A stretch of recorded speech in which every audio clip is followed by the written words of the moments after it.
that you value the most. I done lost watches, I done lost jewelry, I done lost cars, I done lost properties. You can't take nothing else from me no more. Yes. I could gain it back easily now, you know. So that's the thing that a lot of leaders right now, they're not teaching us. A lot of leaders just telling us to keep and acquire more, but they're not telling us how to.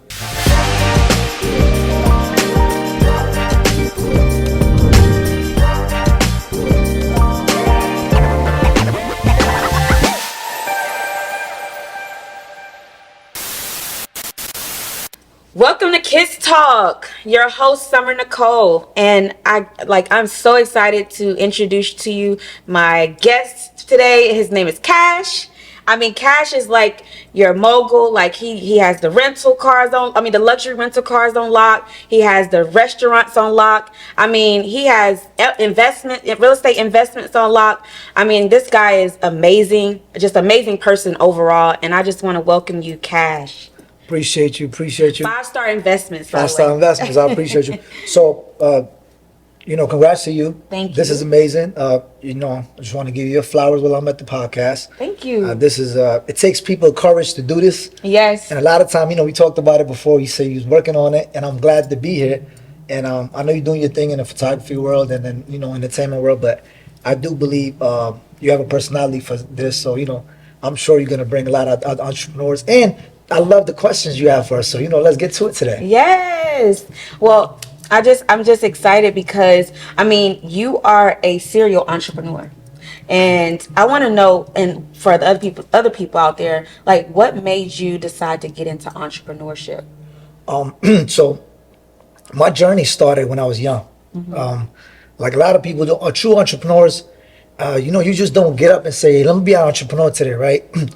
You have to have that mind frame for your freedom, money, scheduling, leadership, encourage of competition.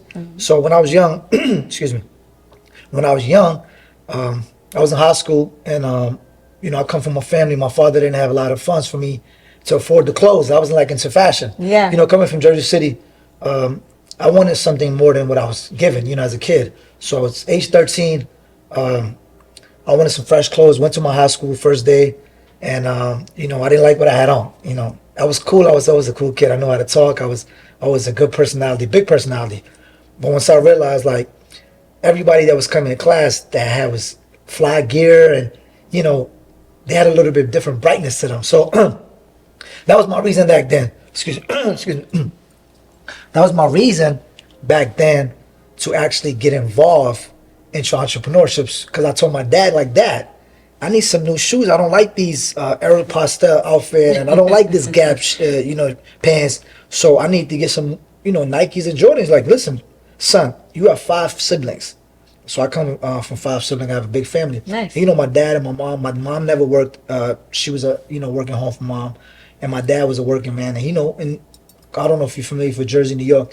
It's very expensive to live there. So it's not like, you make $100,000 a year and, you're going to be saving money. You're actually living on $100,000 a year. Oh, yeah. So, we didn't have a lavish lifestyle. I'm not saying I was a bum broke kid. No. They gave us enough food, shelter, anything that anybody want as a kid. And I was blessed to have that opportunity. But once I realized that my dad told me at age 13, listen, in this country, I brought you from another country. If you want something, you go get it. Oh, yeah. And he told me, listen, you need to figure out what you need to do to make this money. So I had an opportunity. One of my friends in high school, he was a little older than me. He was in sophomore. And he used to go to New York City, because Jersey City and New York City is very close. If you're familiar with the city, it's like 10 minutes train distance. You jump on a train and literally within 10 minutes, you're over the bridge. So it's like a bridge to bridge. You from Jersey City to New York City. Easy, yeah. So he was selling candy in New York City, but he was selling it by himself. He had like another kid that would go with him. So he's like a businessman, So he gave me opportunity. My first day I went with him to New York City. I think it was, we got there like 11 o'clock, and we bought a box of M&Ms. M&Ms was like, it was like a fundraiser box. You used to get it from Costco's and BJ's. It was like a 34 cents. I did the math, right? Because I'm a math guy. So the candy ended up costing 34 cents. And at the time when 34 cents candy, we were selling it for $2.50. You're like, damn, how you selling the $2.50? Right. Because we were saying that we selling the candy for school. You know, we had to get a pitch. We wasn't just saying we selling the candy to buy some clothes. So we just figured out a system to how to become an entrepreneur then. So Young. yes, young. So age 13, first day, I made like $67 or something like that within 2 hours. And because we only brought one box for me because I was a fresh kid. So once I realized, like, okay, I made $67 in 2 hours, and then I'm young, 13 years old, $67 was like a lot, you know. Yeah, Um, especially back then. Back then, exactly. So you're figuring out, okay, I made this money in 2 hours. What if I go back and stay there for 4 hours or 5 hours? Let's say instead of going to there at 2 o'clock in the afternoon, let's go over there at 9 o'clock. Right. So I started going back, and the following week when I went over there, I bought 2 boxes. And the good thing with my friend was he wasn't a hater, so he ain't like, okay, you got to work for me. He just gave me an opportunity. So once I realized I sold the 2 boxes the following week, I had a couple of other kids, you know, kids that was always in trouble. They was looking out for way out, you know, way outs. You know, the parents wasn't even as involved in their life. So I got an opportunity to become a leader. I started finding other kids that was looking to the same hustle. It was a hustle. We started taking, the following week, we took one kid, then it started becoming two kids. By the time I realized, I think 3-4 months in, I'm making like $300-400 a day. Oh, wow. And not only me making money, I'm actually helping people make some money as well. Yeah. So that's when the leadership is, you know, the techniques, the ability to communicate with these kids. Kids got a different personality. So I had the ability to learn and understand people, and it gave me an opportunity to become an entrepreneur, a true entrepreneur. Because even then, I had to figure out the cost for the candy. I had to figure out the route to go to New York City. I had to keep up with kids. We're talking about 5-6 kids. We're 13 years old. We're not like adults. So, you know, our parents was allowing us to go from one city to another city. Yeah. So it was a process that gave me opportunity to not become fly. Also gave me opportunity to deal with people, understand the good product costs, the expenses, and what I was saving, what I was making. So it just gave me a true understanding of leadership. So that's when it started, honestly. That's dope. That's real dope. Yeah. That's hot. So, like, okay, so let's say what brought you to Atlanta though? So fast forward, of course, selling candy. You know, when you get a little bit older, you're not trying to be like known for selling candy. You know, I became so cool. I was like a best dressed. I was always wearing fly gear, fresh Jordans, and everything that you could think about it. You would think my parents was rich. Most of the people always thought, oh, you know, you probably got an Arab money. They used to call it. Oh. Never knew that I actually work hard. So even after selling candy, you know, at one point I got a little older. I'm like, you know, I'm like too cool to be selling candy. I started figuring out other ways To make money. Yeah. Yeah. And unfortunately, after I graduated high school, you know, I was looking for fast money. Yeah. And long story short, I got into trouble. Just turned 18, I think, and I got into a little situation, and it ended up costing me a lot of money, and actually was costing me my freedom because it was the first felony that I was slammed with, age 18. You know, I never had no prior, so my lawyer that my dad ended up hiring, and my dad actually borrowed a loan for my financial aid. Oh, wow. Yeah, at the time for my college tuition, I was supposed to go to college, and I wasn't really a college kid. I was like going to community college. That's another problem was coming from high school, going to community college. All my brothers and sisters like A students, doctor, IT. Everybody's like But you wanted that fast money. fast money. You know, it was like the person, the entrepreneur, true Yeah. spirit. So I never cared to go to college. But you know, of course, coming from the family, the background I come from, my mom and dad, I really truly wanted to do it for them. Yeah. So I got into a situation. The lawyer that we hired ended up, instead of using the tuition money for school, my dad had to hire a lawyer because if not, I was looking at 5 to 6 years. Oh, wow. Yeah. So my lawyer's like, listen, you young, you know, you got a college, you know, you got a high school degree, you're going to college right now. Why don't you get out of this environment, you know, because you're a product of your environment. So I took opportunity to listen to him, of course, and I'm like facing time. I'm like, I can't do this. I love being outside. I'm not the kid that, because, you know, I wasn't a troubled kid. I was just caught up with the things that I was doing in wrong place, wrong time, and the wrong influences. Like I said, product of my environment. So I got an opportunity to apply for some universities, and I don't know, something Atlanta was like, at the time was like, it was lit. You know, it was like everything was. Like, What year was this? This is 2005, 2004 Okay. again. Yeah, 2005. So I applied for University Clark Atlanta, and they accepted me. Georgia State didn't accept me. It was Georgia State, Clark, and then another university. I don't know what. But anyway, Clark Atlanta accepted me right away. But of course, it was private. You know, tuition was high, so I flew down here for orientation for 2 days, and the day I came in Atlanta, I was in Lenox Mall. I'm like, oh, I love it. So I love it. So not only was get away from me, but it was also working on my personal development because a lot of time people get stuck in the environment, and you have to make moves. So my lawyer helped me. My family wasn't with it. My mom and dad was like, nah, if you had trouble right here, you think we're gonna send you all the way to another state? Oh yeah. So it was just things that helped me to make the decision at an early age for my own personal development. So of course I came down here, and I loved it, and I just moved down here with no. I only had enough tuition to make sure that I was accepted in school. Yeah. But I didn't have enough financial aid for no dorms. So when I first came here, I didn't know where to live. Yeah. So I just was a hustler. I got a job at Lenox Mall right away. Okay. That was my first and last job. What store was that? I was at Lenox Mall as a valet. Oh. Yeah. Okay. And and it's crazy around that time, even the next now, like when I say the lavish lifestyle at the Atlanta at the prime peak at that time, when real estate was up, Oh yeah, everything. the industry, music Everything. industry, everything was up. So I literally came to like I was hungry, I was broke, and I was a felon. Wow. Because at the time yeah. I'm fighting my charge. I'm going back to school. I'm going to school, but I'm going to fight my charge. But they end up giving me a probation instead of giving me time. So that was my blessing.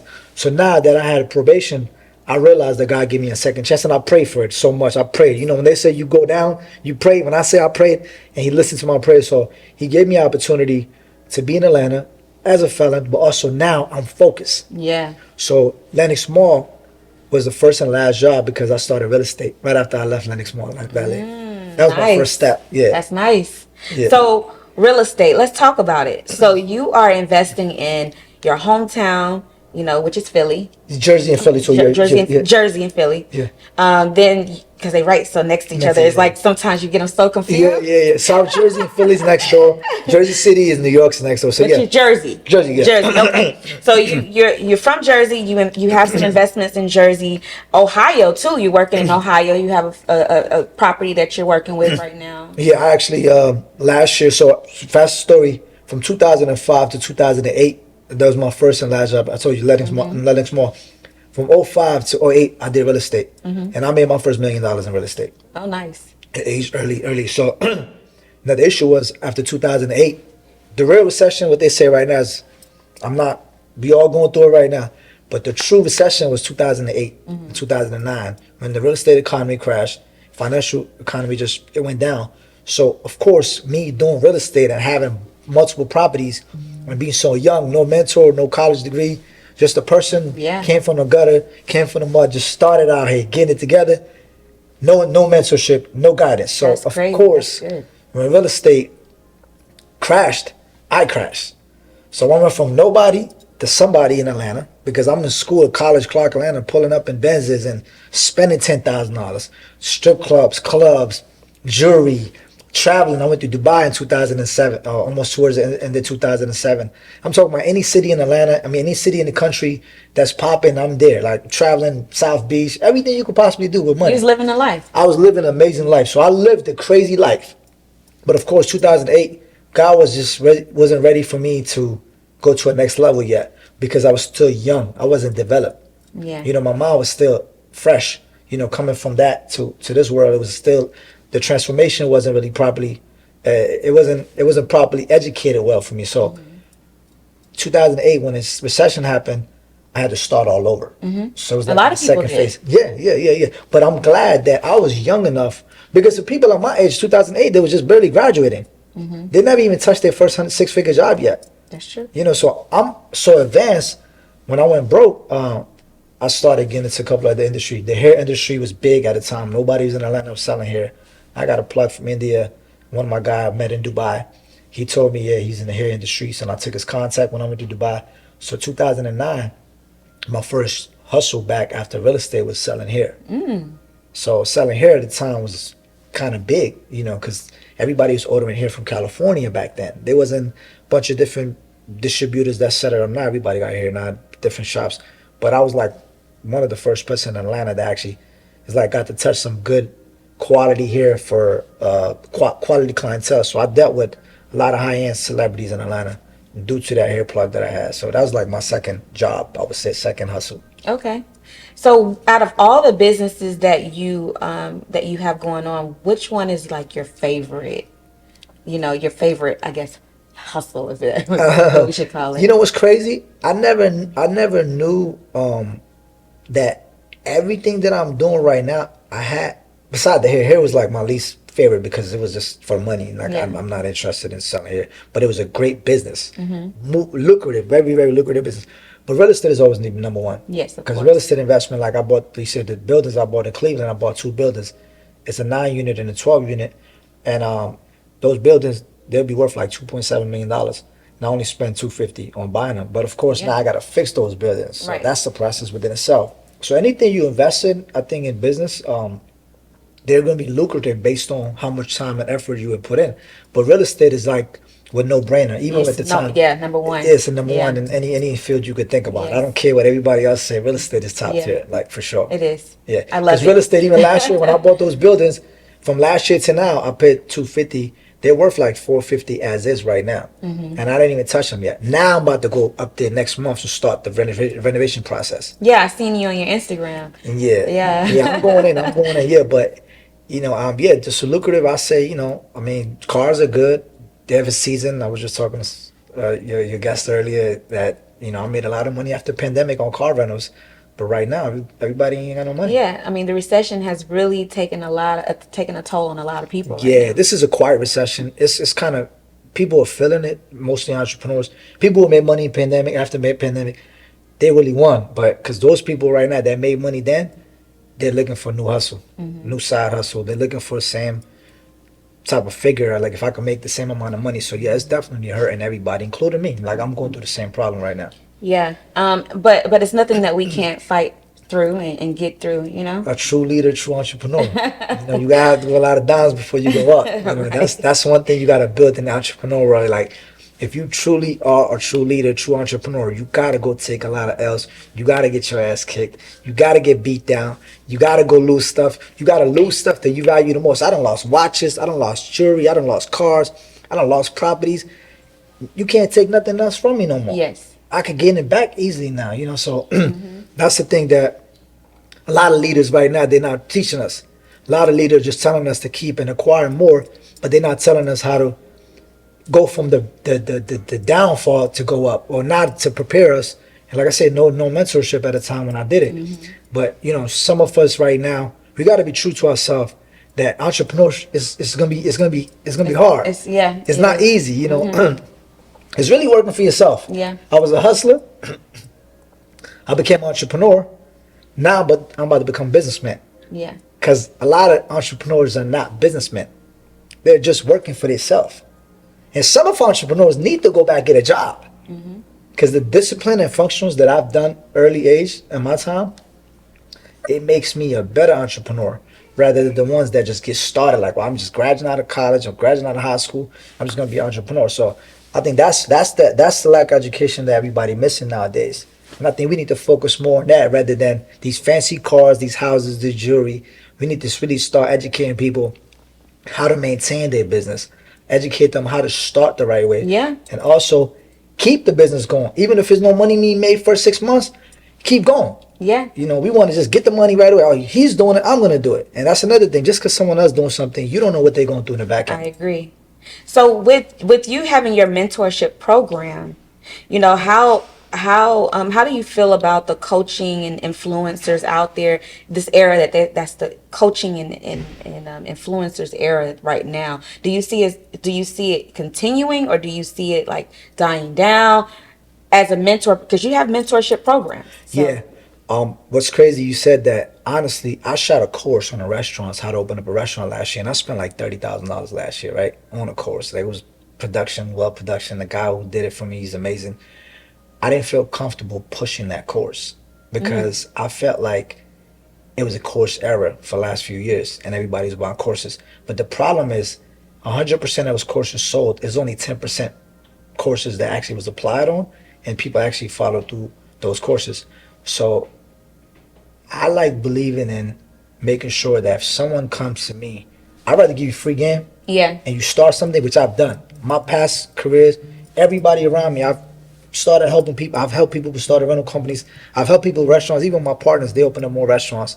I've helped people food trucks, just inspire people to do everything that I was doing, and I give them free game.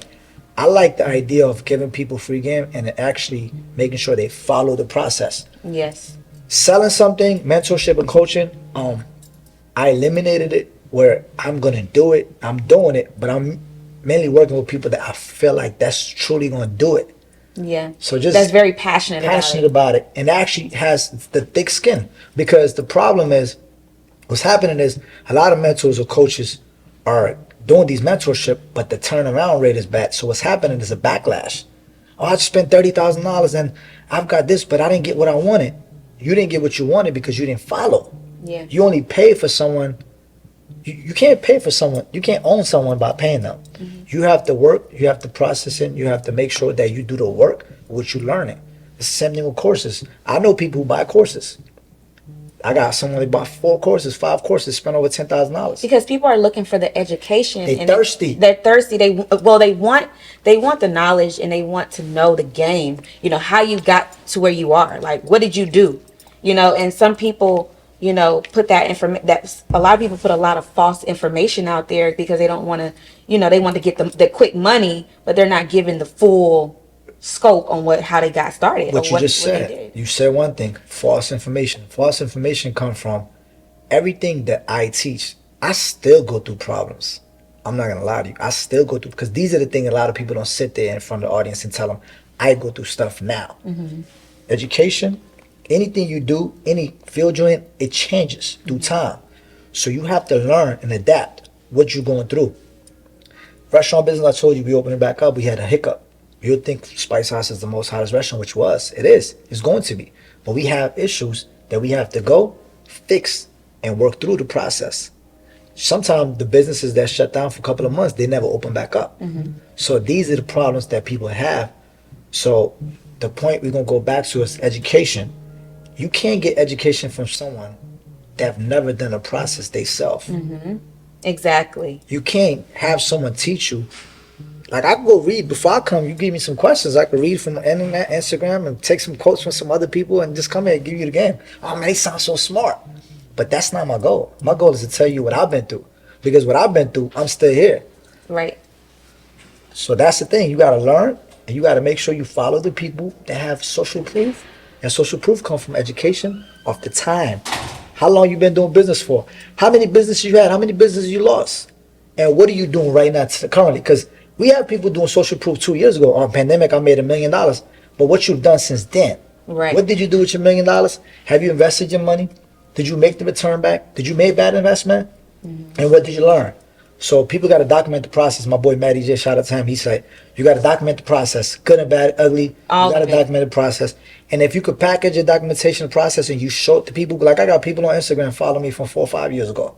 They just now reaching, I'm ready, like, including you, right? Yeah. You kind of briefly talked to someone else, but, you know, when you follow someone that is doing something, you're more comfortable to link up with them. Now it's more organic because I'm not here to sell you anything. I'm here to teach you and train you and coach you. Oh, yeah. You got to follow your steps. So I'm not too eager to work with someone that just sees me and wants to buy my time. I'm willing to work with someone that's hungry, that I'm willing to put in some time with, and I want them to be successful. And that's the goal. So that's the mentorship coaching program I'm focused on. So that's what everybody should be doing, instead of just selling stuff. And you know, then you won't have issue, because this year you're going to sell this, next year you're going to sell something different, then following you're going to sell. You don't have a true identity. Right. You're just going, you hustling, pretty much hustling. I'm trying to leave my hustling. Mm-hmm. From you're trying to leave a legacy. I came from a hustler mentality. Still got hustlers. It don't die. But hustler to entrepreneur, and I don't want to be called entrepreneur more. I want to be a businessman, and that's what I'm transforming myself to. So October is my birthday. Everything that I'm working on right now, I'm launching it to become a straight businessman. I'm no longer will be doing things that I've done for the last 17, 18 years ago. I've got a mentor. I've got a full team. I've got assistants. I've got people that really are willing to help me to become a better businessman. And that's awesome. Yes. So tell us, before we wrap this up, I want to ask you a few more questions. So how you're in a relationship, correct? Yeah. So how do you feel? How do you juggle, the love life and, being an entrepreneur with all these different businesses? How do you juggle that love life? So I've I've I told myself this relationship I'm in before this, I wanted to be in a relationship with someone that could enhance and complement what I'm doing. So of course she's an entrepreneur. So we have same goals, majority of. She has her own career, I have my own career. Career driven. We also are, loving people. We in a relationship obviously, and in relationships, you got to figure it out. You can't be in a relationship if you're not financially stable. Right, right. Let me repeat this. You can't be in a relationship if you're not financially stable because woman requires, especially a boss woman, requires her time, things she loves, things she used to. So if you're in the process of building yourself and you ain't got your funds together and you trying to build your funds, listen, Playboy, leave it alone. Look in the camera and say that. Listen, leave it alone. It's cool to get your ones up and find you someone that compliments you. And don't go back to someone that you would go to if you ain't had nothing.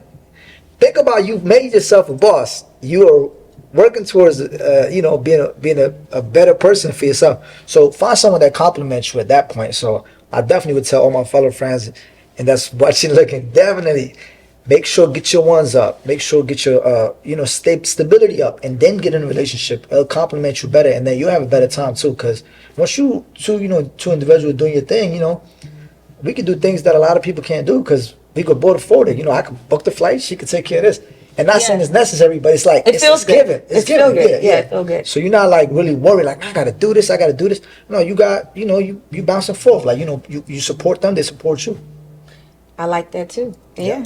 So, and that's a power couple. That's the definition of a power couple. That's right. Yeah. Power couple, you have same goals. You're working towards your strengths and weaknesses together. You're making sure you complement each other. You're making sure that the things you both working on, you care about each other, you consult with each other. Hey, this is what's going on. Hey, babe, this is what I got going on right now. What you think about this? I bring her around now more because I want her to see. Because, my judgment, like I said, I always think with my heart. That was my problem. She think with her mind. And women have a different way of thinking, like, other than men, especially when they're not thinking for themselves. We all do. If I'm thinking for myself, I'm going to make some bad decisions. Right. But if I'm thinking for someone else, that's why it makes you a better teacher and a coach. Because when this is not for me, I'm going to help you amazing. Like, I'm talking, I'm going to give you the whole cheat code. But once I'm doing it for myself, it just doesn't work like that. So you got to make sure you complement each other. And yeah, that's a power couple. Make sure that you're not just looking towards, and sometimes you don't have to be a financially stable.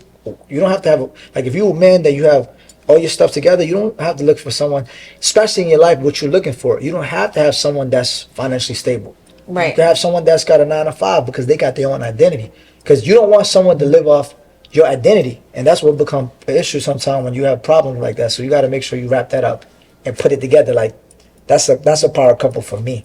Make sure both of your goals align with each other and you moving towards a better future. I like that. Last question though, I want to wrap this up with you because I know that I have a gift for you. Okay, that's what's up. I like gifts. But I wanted you to give some of those young entrepreneurs that are, some of them look up to you, but just some entrepreneurs that are trying to get into the game of real estate, of luxury rental cars, or just anything dealing with Business. as a serial entrepreneur, trying to be a businessman or trying to be a businesswoman. What are some of those tips you can give to them?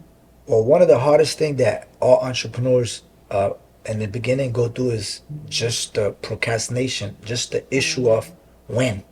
That's one of the biggest problems because, like I said, I've had a lot of people that follow me for a year, young guys. But it's like the making that first initial step is hard. It is. So what I tell them, I talked to 2 kids like not too long ago. I'm waiting to get my LLC. I'm waiting. Like, forget that. You entrepreneur. You just gotta do. If you want to be a person that want to be a car rental company, find someone that have cars. Start renting their cars out, right? If you want to get in real estate, find someone that has real estate. Start helping them sell real estate. Car brokers have made a lot of money on cars broken. I don't have to have a dealership. I used to be like that. I need to have my own dealership. You don't have to have what you say you want to have to start. Get somewhere and start with someone that's already doing it. That's called joint ventures. That's called red label, white label. You could do anything with someone else doing. Create your own website and post all these services, right? You're doing just fine by helping someone that's doing something you want to do, but they're doing it better than you. So now join the membership with people that's already doing the business. So you don't have to slack and slow down and take a small steps to a bigger step. Make sure you've made goals for 3 months, 6 months, 9 months. Make sure you do things you say you're going to do. Make sure you don't look at someone else that's doing better than you, think that you got to be like them. Make sure you don't look at someone else's success and say, hey, this has got to be me. You don't know what they went through the same process. They don't show you that. So make sure you understand this is not easy drive. It's going to be hard. It's going to be a lot of no's before a lot of yes come in. And when I started first selling candy in New York City, it's 1,000 people walking by. Literally, per minute. You used to ask everybody, excuse me, sir, would you like to buy this candy from my school? You know how many no's that I heard? But it was always one yes after 5 minutes. And that one yes gave me motivation, like, yes, I could do it, I could do it, I could do it. So make sure, don't worry about the no's. Get started, get started, get started. Execution over excuses. Consistently consistent. That's it. Man, he just dropped some gems just now. I mean, come on, Cash. I just want to get to them, man. That was some great information, and I hope you guys are tuned in, and I hope you guys are listening, because this man has been through it all. Like you said, felony, moving from another state, foreign parents, Yes. and so he's here right now telling you that it's not easy, but you have to take that first step. Still going through it. Still going through it. That's another thing. I don't want it to make it sound like, because one thing, and I'm gonna let you finish. One thing I do want to say, I still go through stuff, but I still have to learn. I'm still learning, so there's no stopping nowhere. You got to keep going. And like you said, you will get 1,000 no's before you get that one yes. And when you get that one yes, you run with it. You take off. That's right. Because guess what? After that with that one yes, you get more yeses and more yeses, because you built those seeds, you built those relationships. So let's keep it going, y'all. And thank you so much, Cash. We really appreciate you for being on Kids Talk tonight. And I have a Bel Air bottle for you. Bel Air. Okay, I ain't been drinking, but I'm gonna pass it to my one of my friends, because I've been fasting, y'all. Listen, I got to fast, but listen, I appreciate it. This is a beautiful bottle too. Bel Air Blue. Okay, thank you. I appreciate you. I haven't had a gift for a long time, so I thank you very much for this.